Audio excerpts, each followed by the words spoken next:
Super Robotizer MX Portable!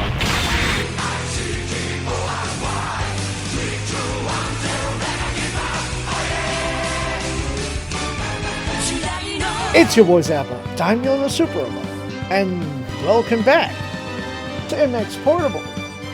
Previously, we did the prologue on hardware. It was difficult. Not for gameplay, but you know, the hardware, all the cables, and the lack of having reliable power, because my capture cables would not allow me to also simultaneously have my PSP plugged in, so there was no way we were having long-term stages going on. Not to mention the possibility of, you know, setting the controller down, which is also the console, to look at the book, and the controller goes sliding off the table because it's cabled, and the cables pull it down, and then everything is just porked. We don't want that to happen. But, you know, kind of doing a bit of a little novelty thing for the prologue, and I'm glad the prologue was short. It helped us learn how we needed to lay out the windows and everything else, so I could see what's going on, as well as reading from the Brunom 1 LP from some time ago. Is there a date on this? That's what I want to know. Does he have a date on this shit? Was there a date that he had done this? Let's say when. Began in 2016, ended in 2017, added to the archive in March of 2017. Cool. So yeah, this is from 2017. It's at least not... It's only 9 years ago. But I digress. It turns out that it's not going to be a full line-by-line translation. There's probably, surely, an improvement of building upon the ancient Noodle Guard text. As he has said, it's a combination of his translation efforts and the Noodle Guard text. But it should be far more accurate. I shouldn't have to be correcting a bunch of names left and right. And so, as stated, I did plan on changing what my favorites were going to be, as we learned what the favorites do. Picking a favorite allows for units from that series to have +2 upgrade slots, and pilots from that series get 1.5 experience. That said, I reselected what I did on camera. I went with Grendizer, I went with Dendo, and then I changed from the OG, and I think I picked Deimos? I don't remember. I know I didn't pick the OG, but I don't remember who I picked as the third. Oops. I think I went Ava. I think I went Ava for the third. Just because they're going to be force deployed so often, I may as well make them productive. That said, got my controller nicely met to do everything I need to do. And we continue to the next stage. Let's see. We're going to the Space Science Institute. Is that what this says on the screen? We're going to find out what exactly Brunom is doing here. Survey says Space Science Institute. Good job, my dude.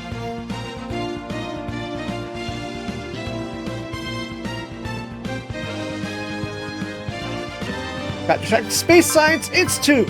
That boy is accurate. Fortunately, I can click on multiple windows and still interact with the game. Thankful. Does that mean land? Is that ground terrain? What does triangle do? Triangle will show us the map.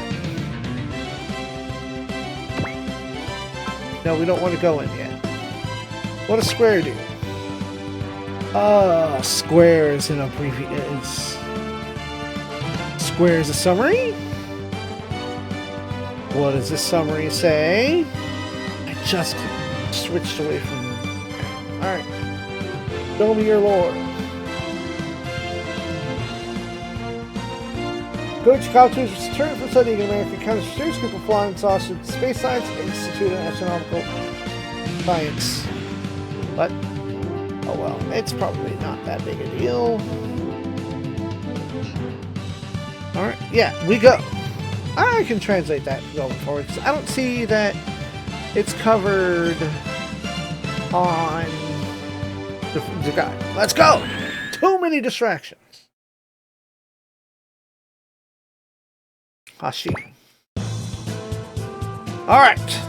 We find Professors Uman and Saotome discussing Operation Overlord, a counter-offensive the Federation is putting together against them. Seems like they want Saotome's support on it. What do y'all prefer? Is it Saotome or Saotome? Uman asks that means they want Geta Robo to take part, but it doesn't stop there. Federation also requested the cooperation of Saotome Labs itself, as well as the Photon Lab, Uman's own institute. The Science, as well as Photon Lab, Uman's own institute, the Science Fortress Lab, and Metropolis. Essentially, they want all Super Robos on deck. Requests has even come in from Koichiro Mishimoto, commander of the Federation's Space Corps. Uman is familiar with the man who, from Saotome, has heard, seeking making new special squadron with these mechs. Its group is formed around the Nahel Argama and the Nabisco B. The Nabisco B is now going to be called the Nabisco. And will be tasked with not only following the Giganos forges and executing Operation Overlord, but dealing with any other matters that may arise in the future. Uman understands this, remembering how those ships' combined efforts paved the way settling the Barn War and the Devil Gundam incident, not the incidents in Super Robot Wars Impact. Once upon a time, I think at some point during development, Super Robot Wars MX had been planned to be a sequel to Impact, which is why so many of the series are the same, so many of the plots do kind of continue or carry over, but no, maybe I picked Machine Robo as the favorite. We'll find out in the future. Whoever shows up first, if they have that favorite tag, that's still on my mind. I digress. Talking about MX was slated to be developed as a sequel to Impact, but they just went, nah, let's do our own thing, because then that would be too many series post-canon. And like, well, if we beat the Devil Gundam in Impact, why is the rest of the Shuffle Alliance hanging out in MX? I got distracted when the Devil Gundam came out. With the previous battles against Dinosaur Empire, Maikani and Devil Empire also finished, Saotome is planning on sending his team as soon as the new Getter is finished. Uman agrees to help in any way possible. But before the call ends, however, Uman warns about the increasing number of UFO sightings. Saotome would do well to be on guard. Professor thanks for the tip, leaving Uman to ponder the upcoming operation in his new squadron. He understands they must prepare themselves before the enemy acts properly. However, it's that boy Koji! Koji shows up, and it has been a full year since Uman has seen him, but damn, that boy did make a quick stop in Japan about half a year ago. Wait, no, not there is no damn. What? I do try to ad-lib a little. The Koji shows up. It's been a full year since Uman's seen him, but the boy did actually make a quick stop in Japan about half a year ago. He figured Ryoma, Akira, and company needed help with their battles against the Dinosaur and Devil Empires. But his manga Senior Z went straight back to the Robot Museum once that was done. Not a big problem, as Uman is quite impressed with Koji's well-made TFO. Flying saucer he made while studying in the U.S. Granted, its shape made folks at the nearby Shirakawa farm freak out, thinking it was a real UFO. Because the UFO is unidentified. His TFO is a terrestrial flying object. It's from Terra, or Terran flying object, whatever. Indeed, Uman knows that Donbei has been quite excited recently over the many UFO sightings around here. In fact, that's why Koji has shown up. To hear more about the UFO sightings near Uman's lab in the Tokyo Jupiter area. It seems Koji's interested in trying to make contact with UFOs. He'd like to believe that peace can be made with the aliens despite the number of people who hate and fear them. It is his understanding that the Earth of the future will need to build positive relationships with other planets. Uman warns that it won't be so easy to do, and Koji can see why. Humanity still finds itself marred with its internal strife. So how do they build bridges with other races in that tournament? Still, they did manage to pull it off with a barn, so the precedent is there, and that's why he's not throwing in the towel. One's glad to hear that, and only hopes that any aliens we meet in the future will share those ideals.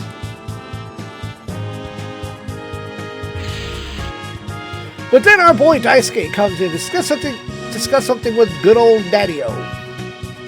Umon wants to introduce him to Koji first, one of the warriors who defeated Dr. Hell and the Mycony. Daisuke says, whatever, later, not now. Which kind of pisses Koji off a little bit at being ignored, but this is more important. Daisuke asks if Umon has seen the moon, and, well, the answer is negative.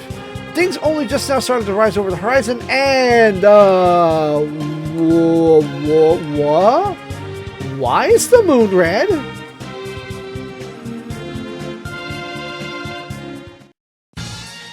Daisuke warns that this is a sure sign that they are coming to attack, and recommends that Umon warn the Federation. Koji is understandably confused and wants to know who this they is, but Daisuke says that he ought to keep it out of this. They are far worse than the foes Koji fought once before in the Mazinger Z. But before Koji has a chance to get up in Daisuke's face about it, Umon tells him to back down. Furthermore, he thinks Koji must be tired from the trip and suggests that the boy take some time to rest. Koji accedes, wondering what the hell is going on with the professor's son. Daisuke, meanwhile, is inside his own feelings. It's finally happening, but I don't want to pilot that thing anymore. Can't stand the thought of doing so.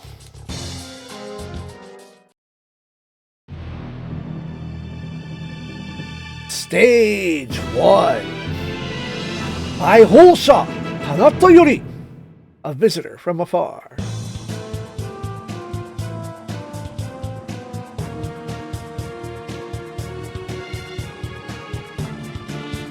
The following morning, Daisuke heartily greets Hikaru, having gotten up early in the morning to feed the horses. Koji's still hanging around, impressed that he's already up and working so hard, and no, he does not want to continue yesterday's debate. Daisuke seems pretty busy enough. In that case, Daisuke figures that he can put his free hands to use and help scrub the horses. Koji might, but first, he wants to ask him something, not that Daisuke is willing to really answer. Hikaru tells him to not spoil this fine morning with their bickering, lest they have to try her on for size. Koji's a bit taken back, but lets it slide, observing that Hikaru is so headstrong that even Sayaka would probably back down in front of her. Fight it out.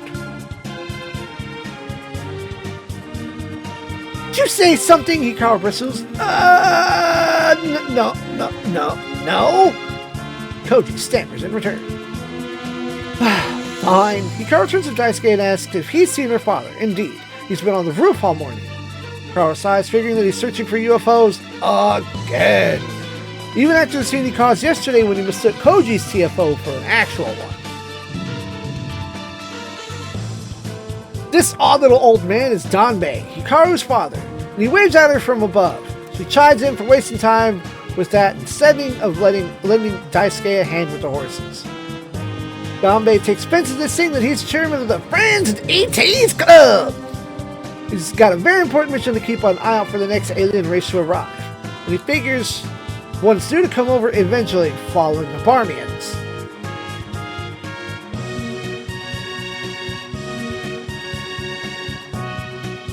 Koji very much likes this idea and feels the same way, earning himself much praise from Danbei. He may be young, but he shows a lot of promise, as Danbei would hope from the one who built his own UFO. Oops. Koji corrects him, saying it's a TFO. Then again, he still likes having Danbei's approval. That's good, but Daddy-O warns him that it's not a free pass to get any ideas with this girl. That also applies to Daisuke. Carl blusters him, yells at him to get down, help clean the stables, but no can do as Danbei actually spots something nearby. Enemies. And real and true legitimate UFOs. Daisuke actually recognizes these, and Koji remembers seeing them in the laboratory's database. Danbei's flipping his shit. Koji figures that they're some of the ones that have been popping up across Japan. Now is his chance to make first contact, and homeboy dives into his TFO.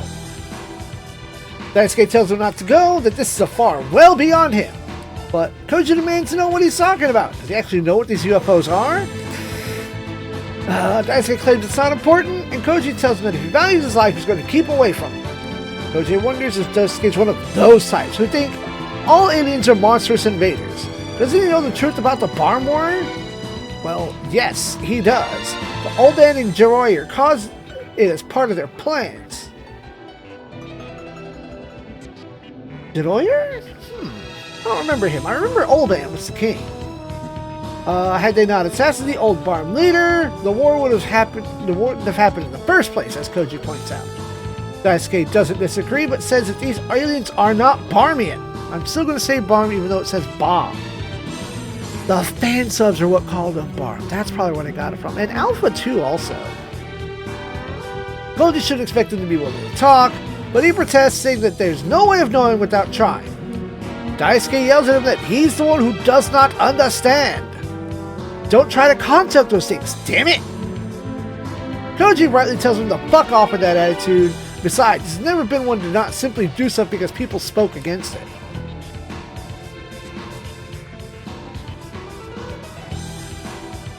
And so, off Koji goes, leaving Daisuke fuming with this idiocy. When Kaoru asks why he tried to stop him, the man stays quiet. Yesterday's moon was really the signal of their arrival, the Vegan Empire, Daisuke thinks. Those demons have finally set their sights on Earth. Do I have no choice but to pilot it again? No. Found happiness in this beautiful land and its greenery. I never want to use that thing again.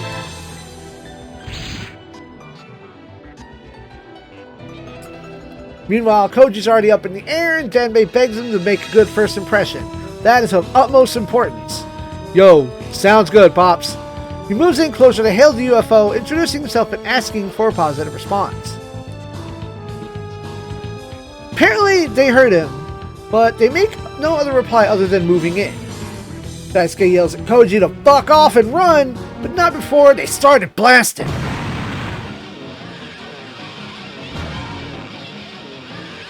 Koji gets blown far away, but manages to regain control before crashing. Still, Koji's pissed and not happy that these aliens are actually invaders. Daisuke feels his hand being forced and he's not happy about it either, cursing fate for stuffing him back in the cockpit. But when Hikaru asks why he looks so angry, he takes a deep breath and tells her to get Danbei and run. Without another word, he heads off somewhere. Daisuke-san? Abscond, Hikaru.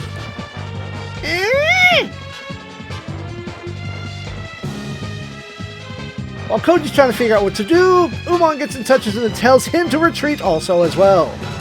But Koji, being the man and the hero he is not one to abscond.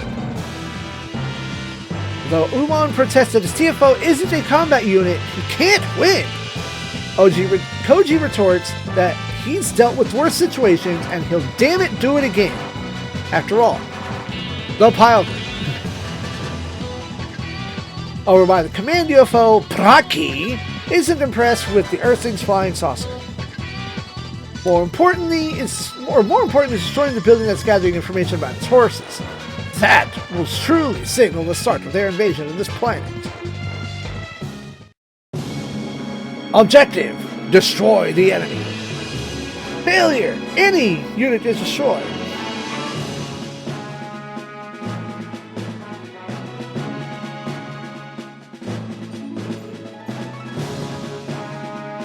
Alpha 2 didn't have skill points?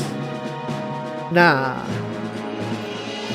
Oh no, unlike Alpha 2, this game does not have skill points. Yeah, we don't have skill points. We can take as long as we can want.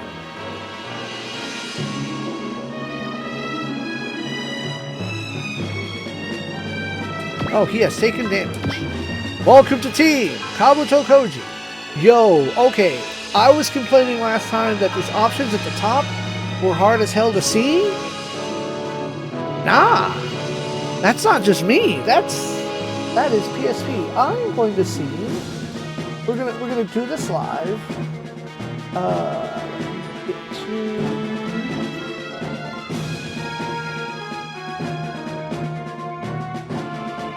I have a specific open up her filter. Let's see if I can add a filter.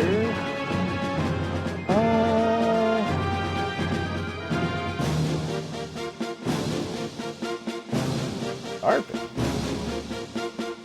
Carpet?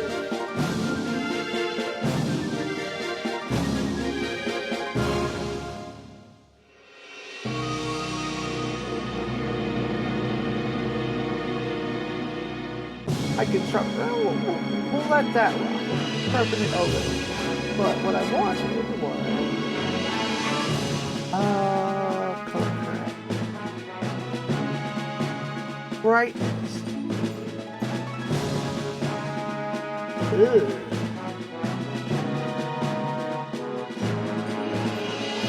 Contrast.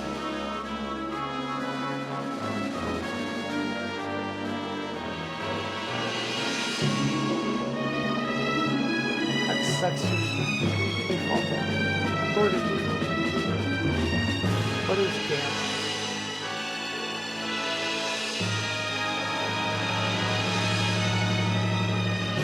That is kind of what I want. So while it's going to be hard for me to see,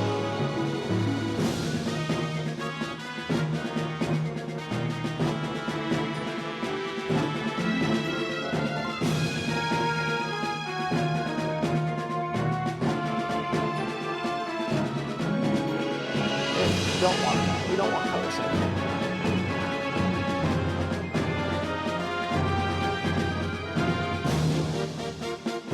Put that back there.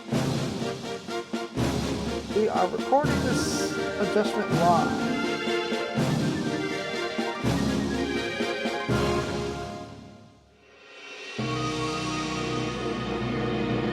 Give it a little extra brightness, maybe.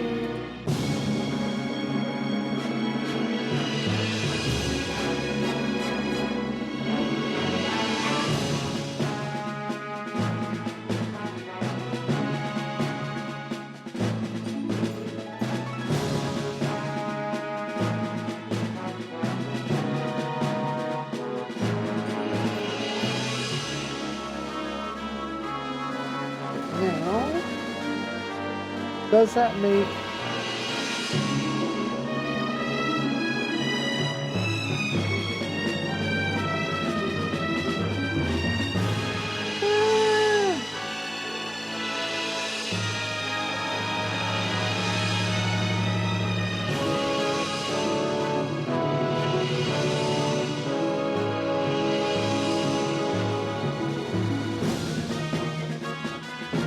I believe the sharpener.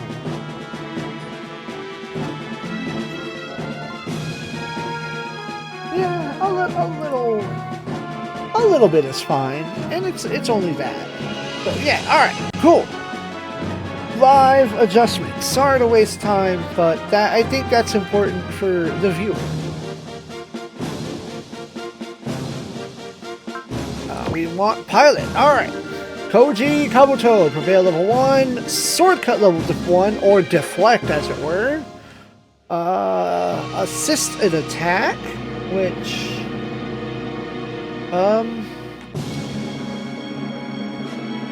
so the Brunham guide actually lists a lot of things.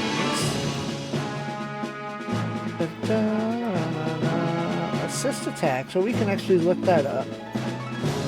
The assist attack allows the pilot to perform an assisted attack. When the pilot with assist attack attacks an enemy, you can choose to perform an assist attack, where all units beside it can attack first before the main pilot performs its attack.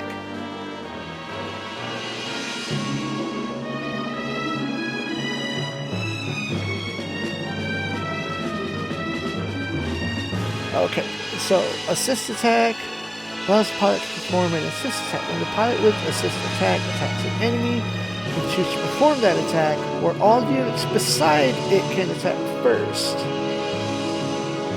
Okay, so that is a choice to make. When you're surrounded by supporting units, like a bunch of dudes, it's a squad attack effectively.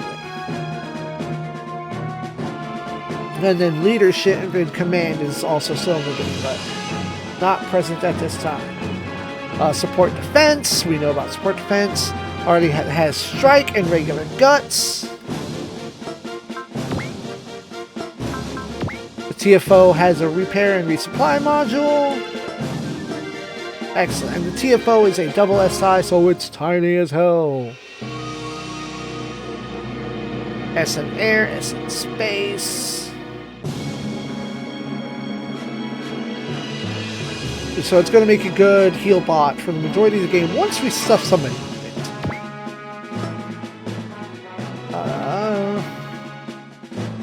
Right. Oh yeah, there we go. Hold triangle to left and right. Hold triangle to rotate the board. Bad button. I don't remember, I'm playing a Japanese game.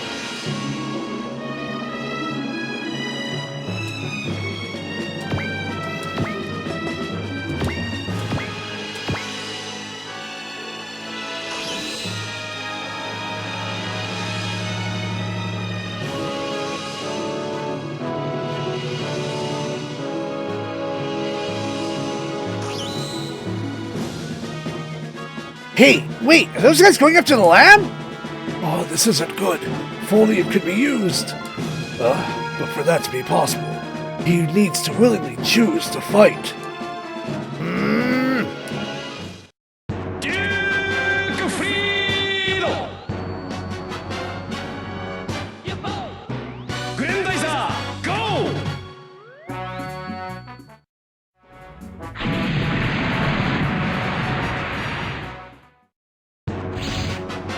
Yo, what? That's... Shoot in! Daisa, go! Daisuke. Are you right, Koji? How do you know my name? Wait, never mind that. What is that robot? Who are you? There's no time to explain. We need to destroy those right now. It's that hated Grandizer. Blast you, Duke Freed! You ran off to this planet, huh? Release the saucer beasts! This guy's got some weapons like Mecha Beasts and Battle Beasts too? Hear me, you fiends! Grandizer is reborn, and I will keep this beautiful green world out of your evil claws. Damn it! Him being here wasn't part of the plan! I'll have to return and report this to Commander Gandalf. Deal with him! Hey, that guy ran away! Forget him, Koji. Focus on the problem at hand. Yeah, got it.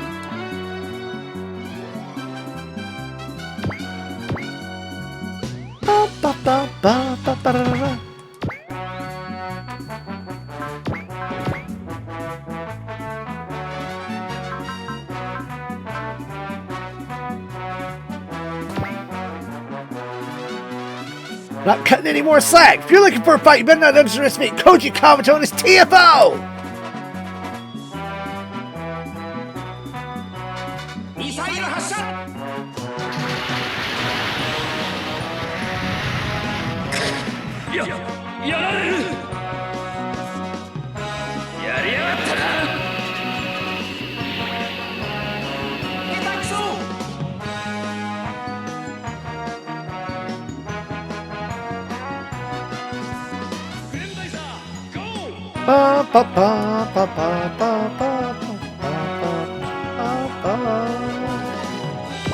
Alright, let's look at our new boy, Duke Freed!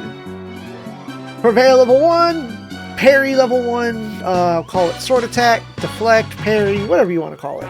Sword defense, and leadership, just like last time. And look, he's got the favorite star on there in the corner. He starts with Mercy and lock on.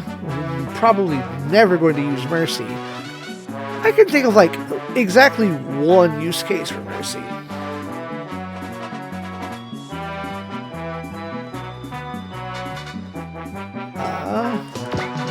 Grandizer can transform and combine, but we don't have the thing to combine it yet. Do we have a shortcut button?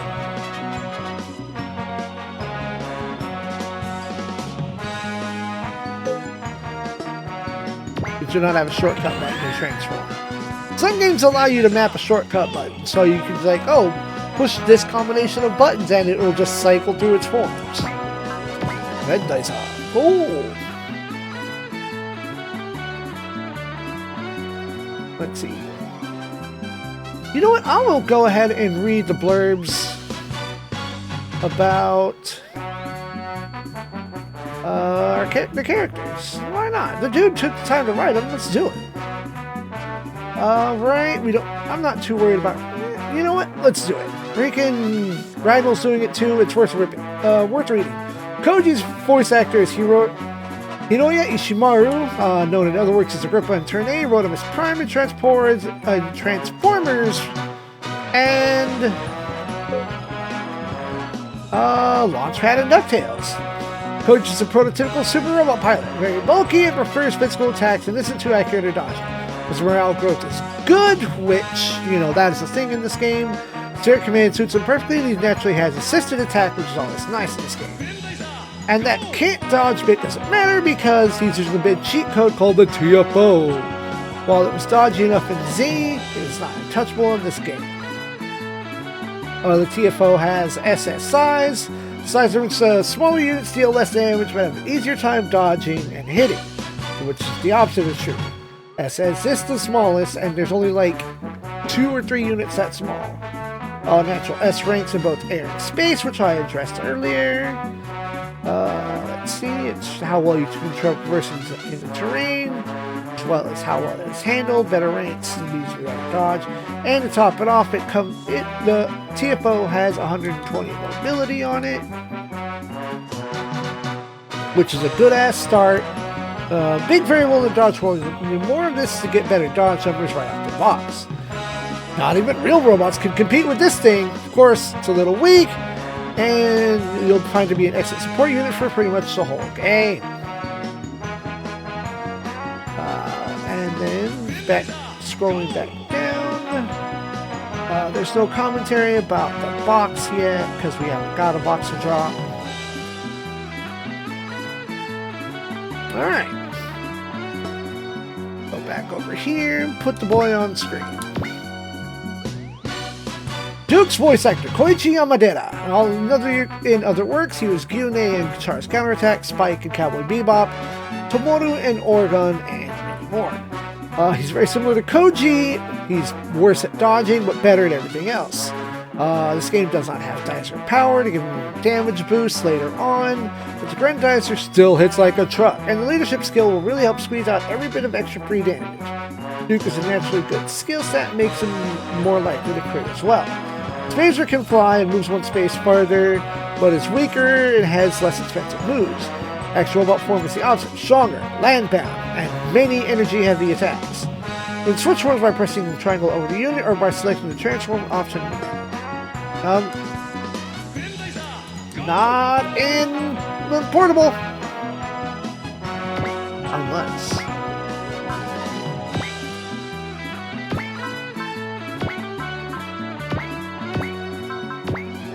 Systemu.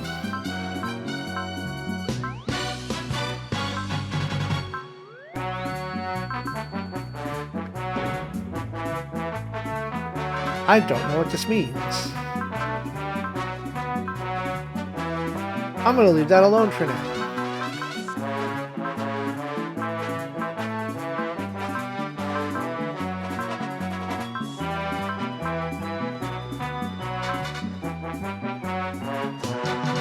I don't know what any of this means. I'm going to leave that alone for now. Something mode? What mode?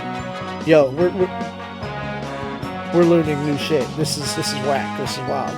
We like learning new shit. Alright, what does it say? Menus. Power save mode. Okay, we're not worried about that. What's this down here in the other corner? Screen size.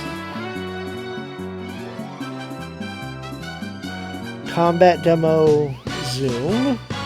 Standard or wide.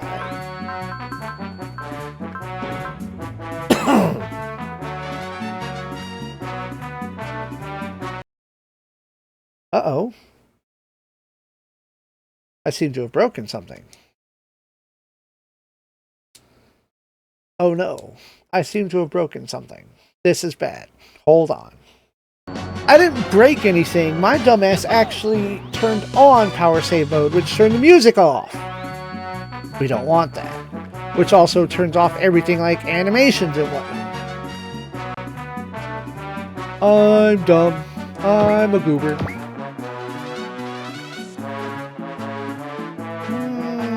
Well, the condition is being shot down, not a...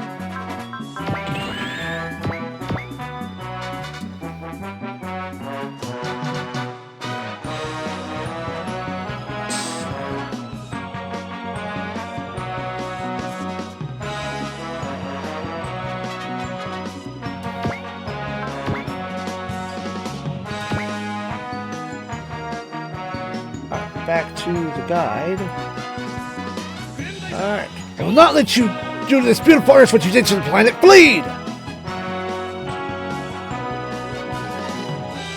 Hello, Grendizer. Screw Crusher Punch! Mada da!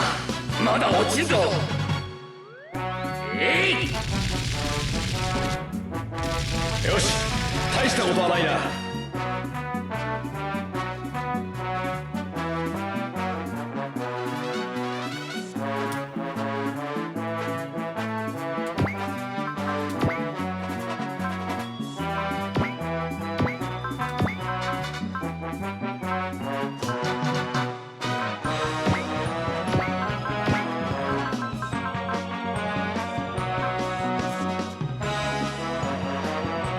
What is this? While playing moves top and bottom of the 69 aspect ratio of the crop during zooming. Don't want to.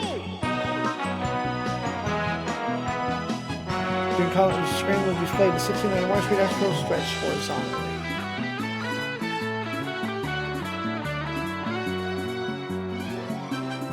Okay, let's check this out.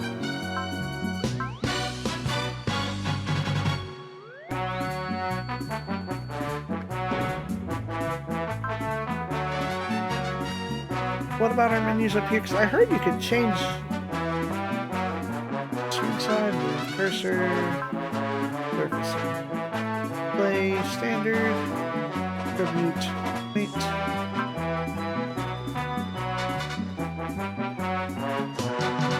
Let's display the tribute colors. Oh, okay.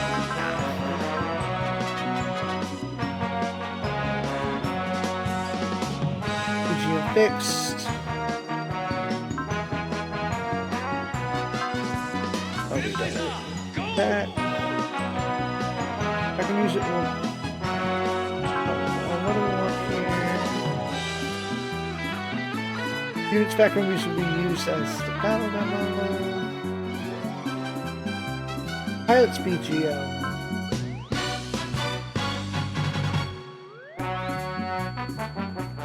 Individual settings of the unit list screen to use the battle tab.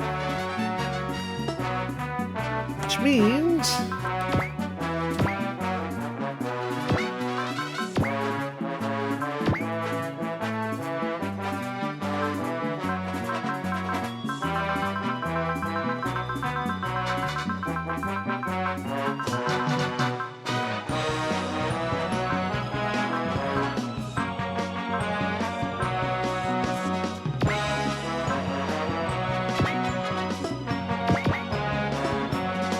Can we not change it at this point?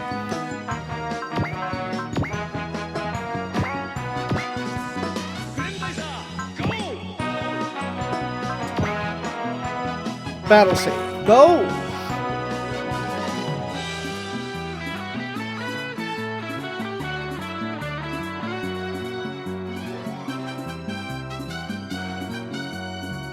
Ba ba ba ba ba ba da da da.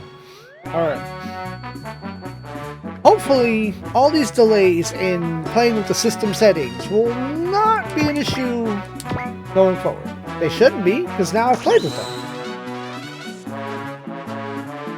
Oh, they just told you to fuck off, huh?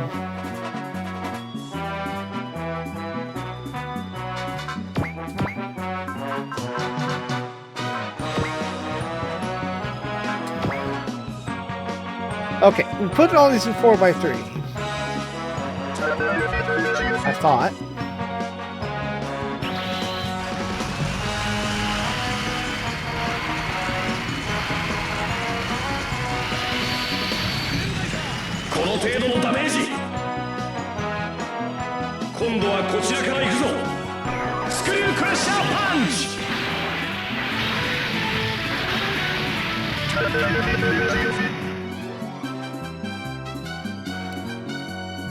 Murph, hello.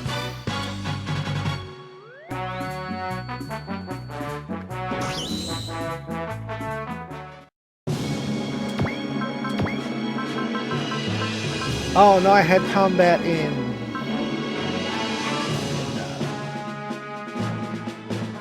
something. No. Oh man, now I fixed maybe. Vital. Doom battling wild. That's what I'm explaining. Let's look at it in 4x3. See how that goes. OG.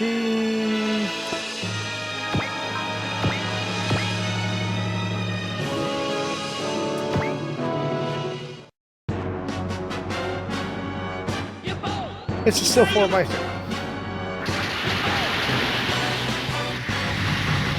So this is still 16. Maybe it won't matter. Maybe it doesn't matter. I do want the middle option. I mean, this is PSP emulation. This isn't PS2.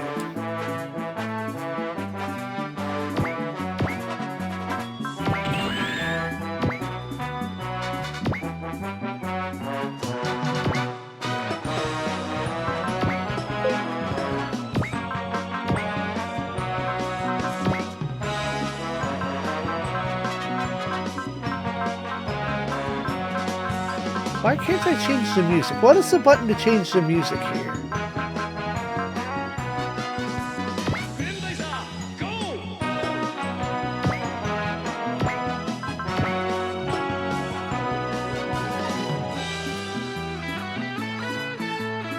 Press R or select. There's no select button on the PSP, so...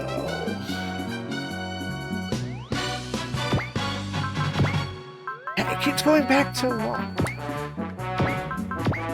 Maybe I wasn't saving it. Maybe I was canceling out.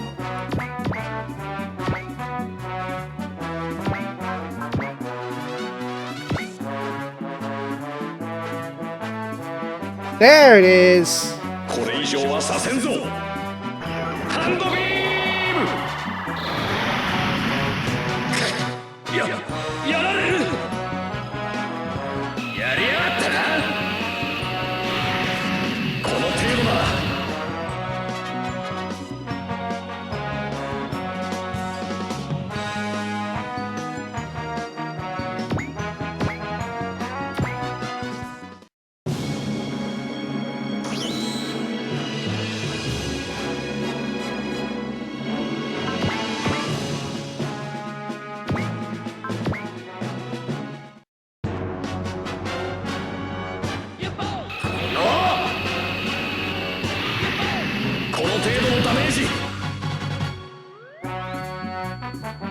たとえ我が命尽きるともスピンドリルスピン操作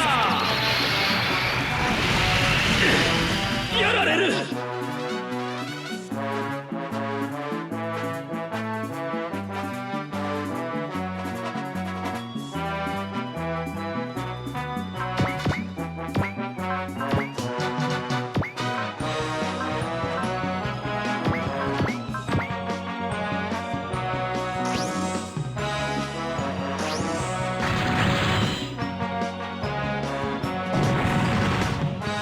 Yeah, I think the last time I truly played MX Portable was...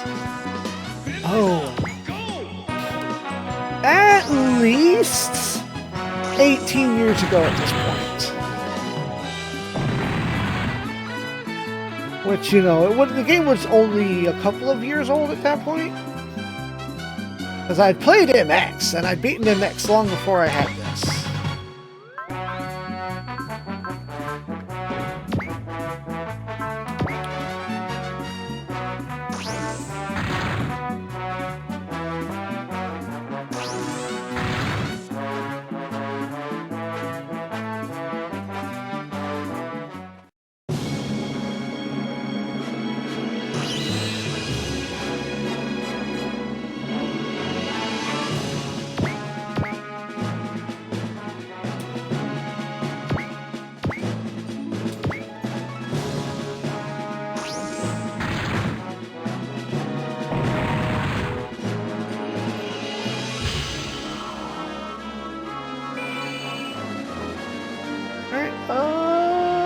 repair kit? Pretty sure that's a repair kit.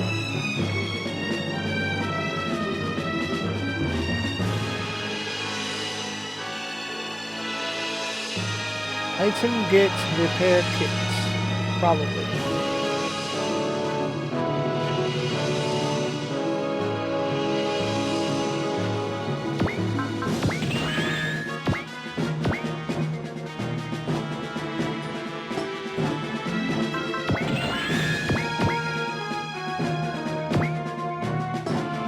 Do you have support attack?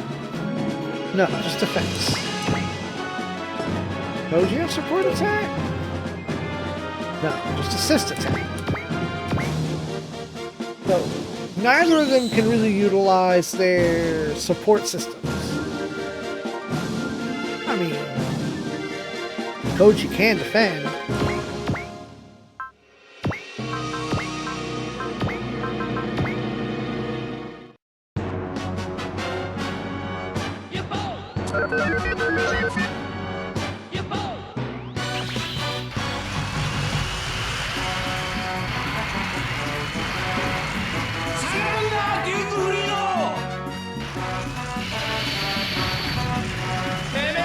Now, can Healbots self-heal in this game? This is a mystery. 守り抜いてみせるスクリュークラッシャーパンチ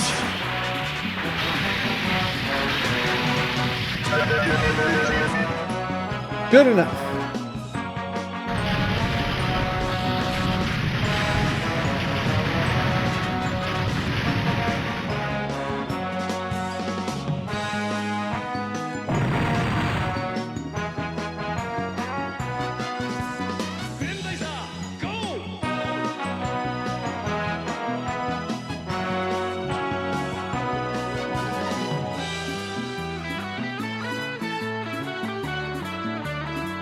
Why do I have a glove on the floor? Gaming gloves. Alright. Drop that item. Looks like the Let's lesson. Are you alright, Koji? That voice, those eyes. Are you? Watch out! Another flying object is approaching. More UFOs? What the hell is that robot? At least it doesn't seem to be at the vacant empire. This is why I was detecting ongoing combat, Major. What unit is that? It's like Super Robot Plus. There's no match in our database. That said, I'm detecting an unknown energy signature coming from it. Is that why we came here rather than keeping safe at South Home Labs? Yes, moreover, I believe we can make them get in contact with Space Science Institute staff. We can consider the first objective met. How do you figure? Institute shares a very deep connection with all the other super robot bases. That connection will eventually lead them to the Nahel Agma and the Nabisco B. Fine, how about we take a little time to teach the Middies and AI-1 the terror of live combat? Terror? Do you not think it can be taught that? This child has no need for such as emotions, is what I think. Whatever you say. Either way, are they in pursuit? Yes, they should arrive any time now. There you are, Midius Locus! You hand that unit back right now! Fair warning, Rossing information destroyed. So you think you're using it as a shield, think again! Seems like he's recovered. They're not answering! What do we do, Hugo? Turn the weapon safeties off. Without counting that nearby lab first? Yeah, remember, our unit's highly classified. Sure, but I don't think that means much as we started flying around in pursuit of the Medius. Whatever, just focus on managing our output. Garmy will be meeting the Medius in a race, so we need to bring it down here and now. I know that. They're engaging. Are we ready? Yes, initializing data collection. Fight as you will, Major. Drop that title, I'm not a soldier anymore. Very well. Adjusting T-Engine's output. It's not working. Won't lead to yellow. I'll start needing to project the medicine motions and... Again, let me handle the fighting. Just worry about the output. No way, I've got a job to do and I'll be doing it right. Oh, 2 different lines depending on the version. It's our second time fighting the Medius, but it's our first actual battle. It's only natural since you can't concentrate like DFC. They control the T engine output, but it does not seem to be going too well. Both the tuner and the pilot are faulty, I see. No surprise there, the main pilot sandwich good and sub-pilot's a novice. Indeed. Aqua Centrum. Is this really all you amount to? What's going on here? This didn't happen in the simulator. Just leave it the yellow, I'm fine. Going in, Aqua. Hold on a minute. Come on then, you'll be fodder for the Medius. Alright.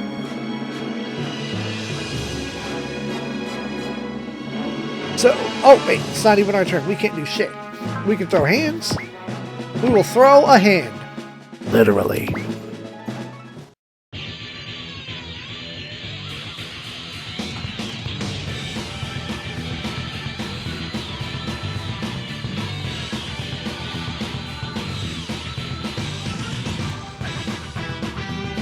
There, I've got estimates on its movements. Shut up before you bite your tongue, Aqua!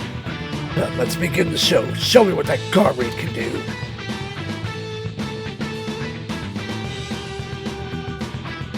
所詮は欠陥機。俺の敵ではない。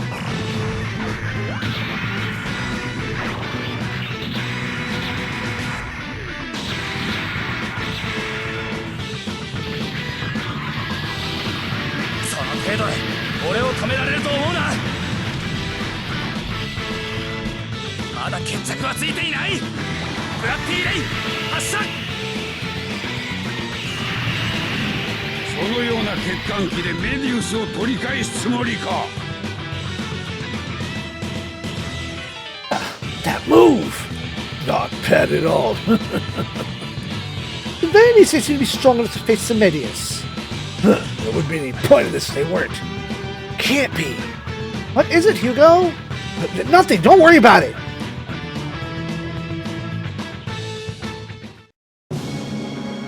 Alright. Let's talk about our kids. Or we will in a moment.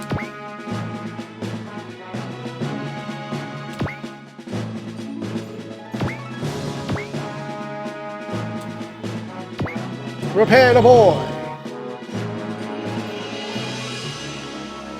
Alright.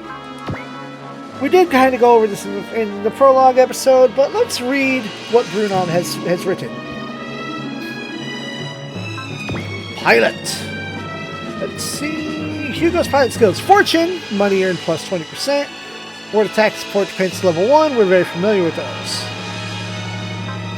Aqua has Infightal, which has changed the PSP version because it's Super Robot. We're not going to have a bunch of, shooty moves. That is, in fact, Infight. Shield defense. When we get shield, she'll use it. And support defense level 1, as you do. Which doesn't really affect anything since it's different. At least they both have shield support defend. I might let Hugo drop that. We'll see what the PP scenario looks like. Hugo has Axel and Lock On. Aqua has Focus, Lucky, and Alert.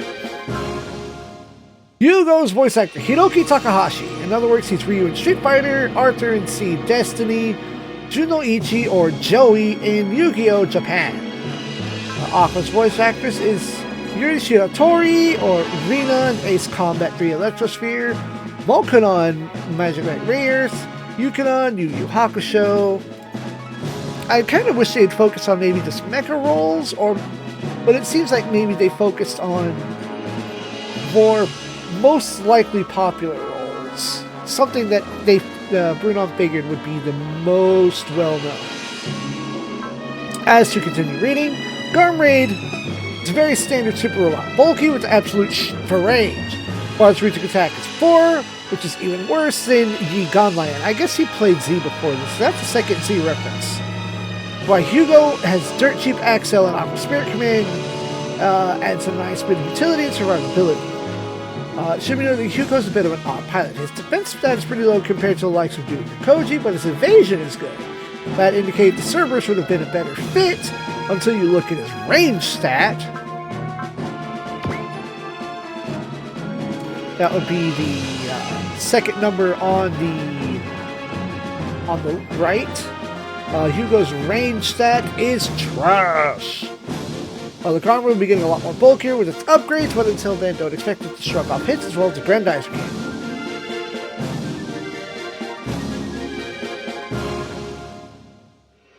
Okay. Oh, so he does address. Let's actually get set up for not dying. Because we're going to slam him. Alright, so. The author makes a small tangent because MX has these weird melee ranged attacks. Hugo's Bloody Ray and Fang Knuckle, for instance. They're kind of confusing. It's identified by having both the image of a fist and a crosshair next to an attack. What it boils down to is how the game will calculate how your damage and your attack's accuracy. Okay, in the melee half of the attack, this means it is affected by our stats and skills as a purely base weapon would.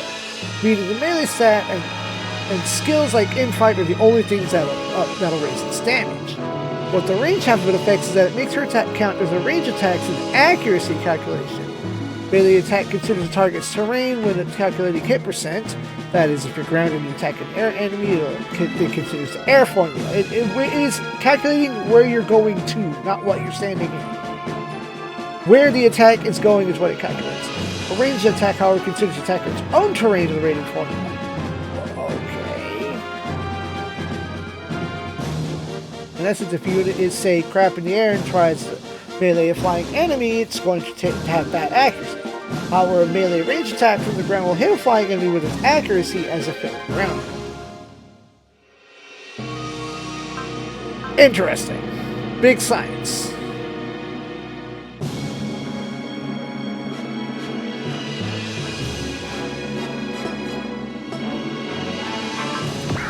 Also, consider terrain.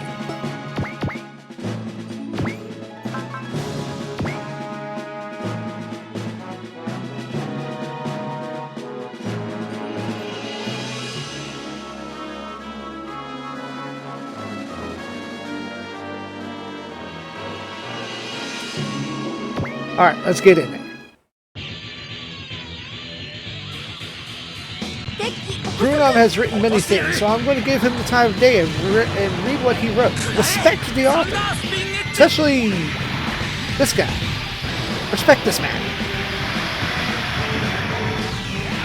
Guard, don't respect. Or lose respect. However, in whatever scenario you've experienced.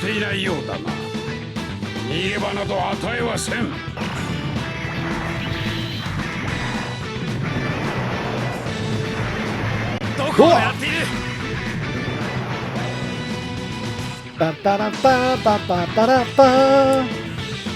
Ah, there we go. That is exactly enough.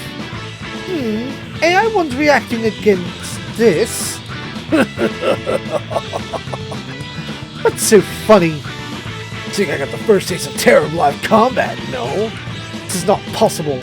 Doesn't matter. Mission's complete. We're retreating. Of course. Zoop. Gone. Damn, what kind of speed is that? That's to be expected. Medius isn't equipped with T-engine, so its energy output is stable. No point discussing that now. We're going in after it. Hold on, Hugo. We got new orders. I don't even need to see him. We're going after that thing ASAP, right? Actually, no, we're not. No, what are you talking about? New orders are to, join with a Japanese super robot and rendezvous with a Space Corps battleship Naho Argama while continuing our pursuit of the Medius Locus. What is all this? They're essentially telling us to let the Medius go. Aqua, get in touch with that lab. If the order's legit, they must be receiving it. Okay. Hi. Chobum Ama!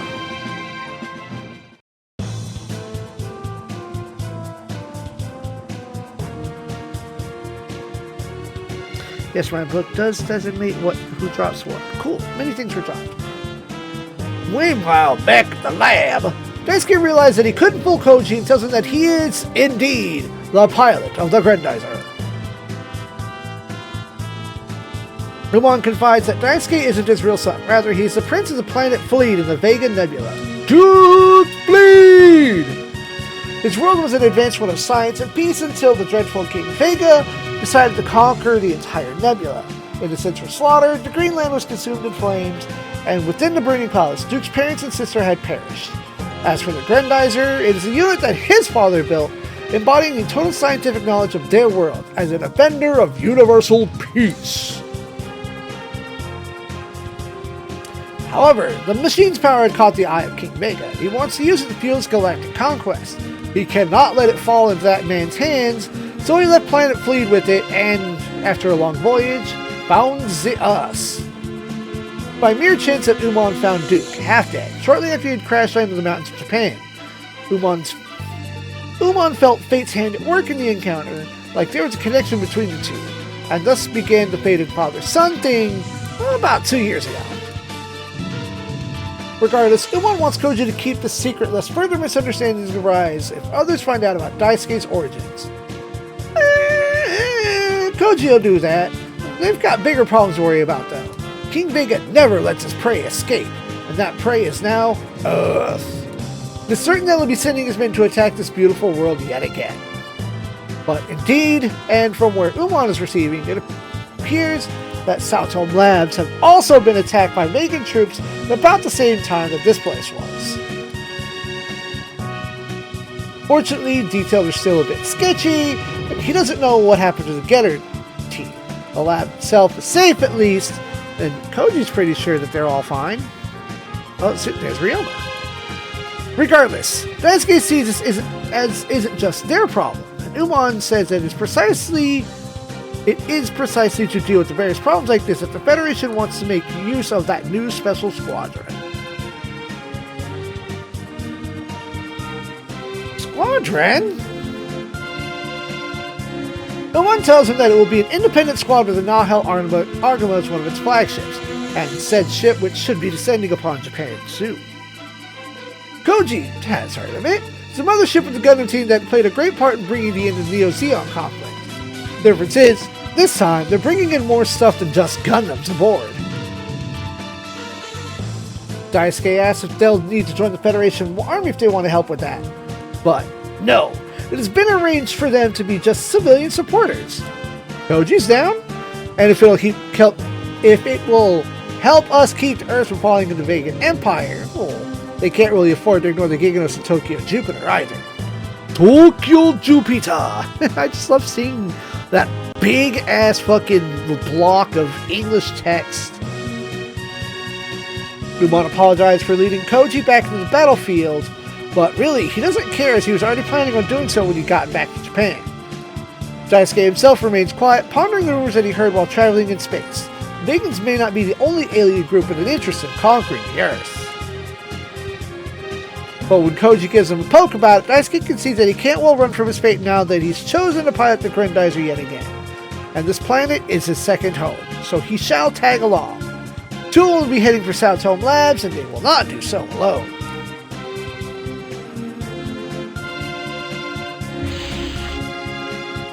He officially calls in Hugo and Aqua, who introduce themselves to the other two. Koji doesn't need to introduce himself as Aqua is well aware of his exploits with the Mazinger and is mirroring the appearances in the news. Hugo says that at the very least, Koji's quite famous among those who work in developing super robots and related technology. As Koji gets a little bashful about it, Umon asks if they're willing to share the details of their assignment. Sure, Aqua notes that their superiors are given permission for this. So, Aqua tells him about the Garmray, a humanoid weapon powered by Tominous Energy, developed by the Federation's Centaur project.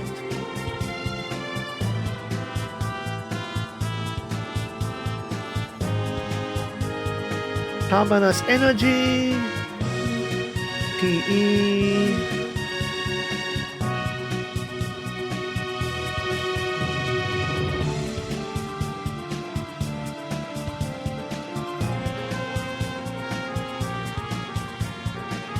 There it is. Centaur Projecto. Alright. It is popularly referred to as just the TE absorber. And what's this about terminus energy?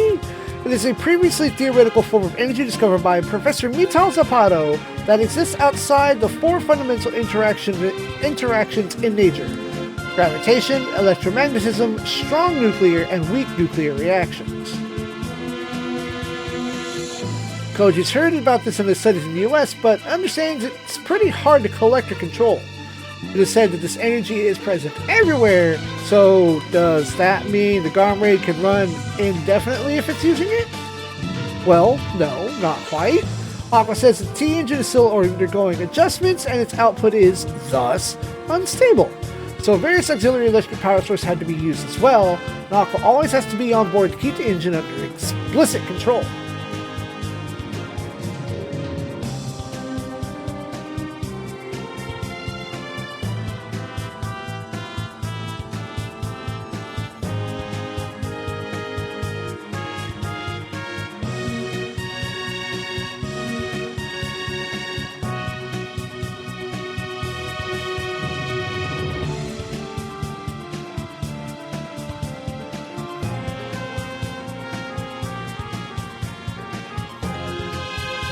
Anyway, I'll keep reading. Koji wonders if this has something to do with their swimsuit-like uniform, and she weakly confirms that.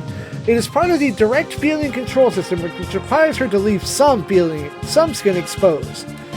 Daisuke asks about the black unit that they were chasing, and Hugo tells them of the Medius Locus. Another prototype was being developed in tandem with the Garm Raid. It doesn't have the T engine, but in its place, the thing has had its frame and armor built out of Lasmananium. Lasmananium, yeah. The new element's also discovered by Nital. Succinctly, it is a metal with self-healing properties, akin to David Gundam. Umon takes this as potentially in this energy source and pairs it with a self-healing element, and asks if the ultimate goal of the Center project is to develop weapons that can function and last forever without maintenance. Aqua confirms this, but again, the Garm Raid and the Medius are both merely prototypes. They're still very far from success. And as one of 7 prototypes has now been stolen. Oh, look, they... yeah. Aqua reiterates that the Medius' Lasmananium can't be allowed to be misused, lest they risk a repeat, albeit in smaller scale, of what happened with the DG, the Devil Gundam. Koji remembers how said Gundam jacked the Neo Japan colony but a year ago. Umon is worried now and asks if the Lasmananium has the same properties as DG cells. Thankfully no, as it was carefully developed so it lacks those self-evolving and self-replicating properties. Still, if someone were to modify it... Well, this is why they need to get the Medius back ASAP, and with that in mind, Koji wonders why they're not in hot pursuit right now. Hugo tells them that their orders were to accompany them in the Nahel Argamon to keep an eye out for the missing machine. They're obviously going on, but they don't know anything more for now. Daisuke and company have no objections to them accompanying along. The first order is to get to South Tome Labs and join up to get her team, and from there they'll head out with the ship. But with that, Hugo's quick to pull Aqua back to their machine, and with apologies to others, she says that they'll be ready to part soon. Daisuke bids farewell to his father, asking him to be careful, and he and Koji also head out.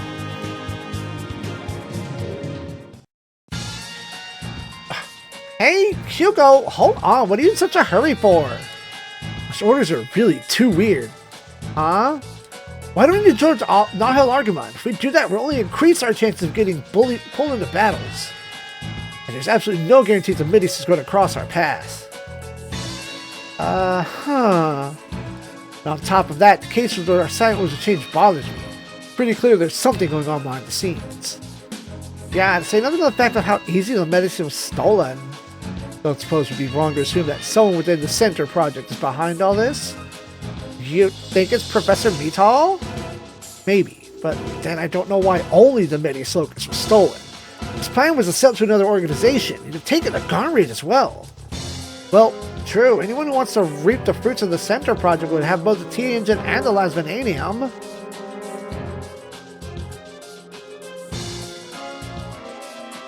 Or does the Medius actually have functions we don't know about? The moves Medius did today, I remember them well. But it can't be. Couldn't be back.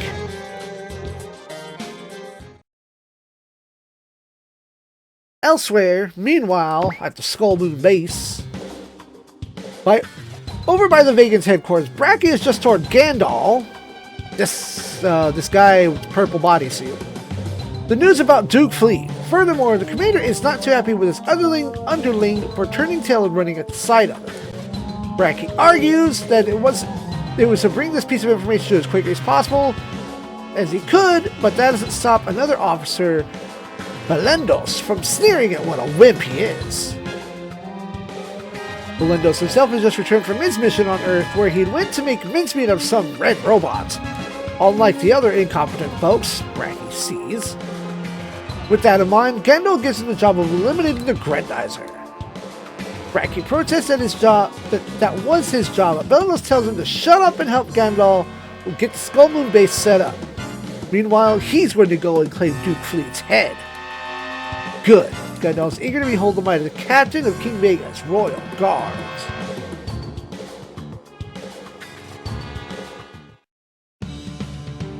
Sick. There is somewhere. Well, first, hit that save. Do a real save. Always do real saves. Rotate your saves. And our fake memory card. Saving system. Yes. Spells. What is the menu? Change music.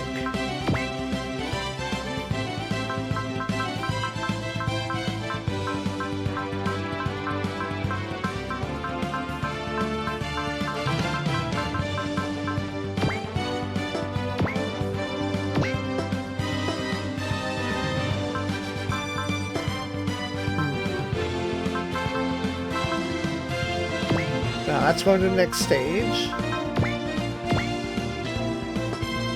Parts. Nope, can't do anything there. That's upgrades. This is items. Repair kits. Oh yeah, there's armor. We will slap this armor on the TFO.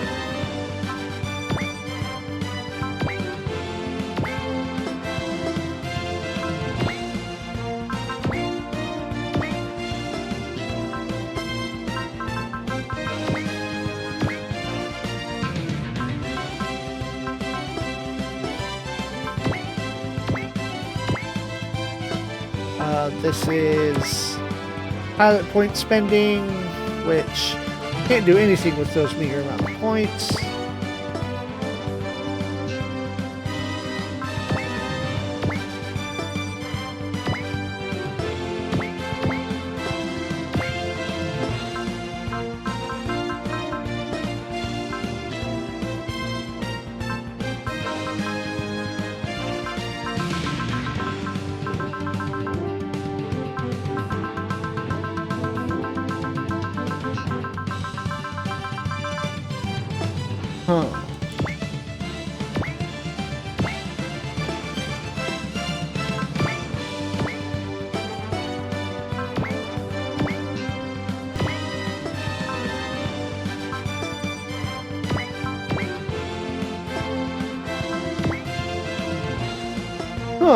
Weird. I'm gonna have to figure that out, because clearly we can change our music options, but I don't know where to change the music options.